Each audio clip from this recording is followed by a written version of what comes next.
už je tu, zima už je tu, zima už je tu. Zima už je tu, ale to už všichni poznáte. Poznáte to proti protichodoucím. Všichni tak chodějí a klepou se. Je jim asi zima, když vidíš na teploměru, že je -20. Všichni mají bundu, čepici a šál. A přitom se trepou jako na Antarktidě. Je totiž zima!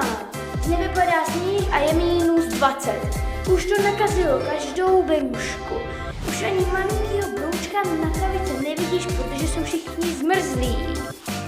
Zima už je tu, zima už je tu, zima už je tu.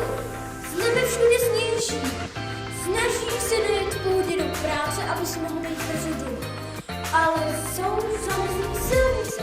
Dopravní nositelky hlásí, že před tebou se nachází asi 10 bouraček. Tak se snažíš to co nejrychleji objet, ale všude jsou zamrzlé silnice.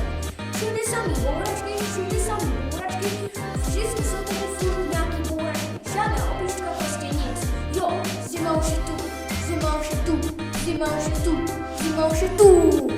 Zima už je tu a ty ve škole sedíš. Čekáš, než se budeš moct rozběhnout a sněhuláka postavit, někoho koulí ohodit.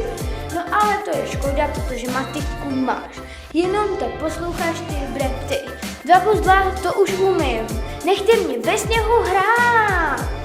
Pohodil jsem po tobě kouli a ty už se začneš smát.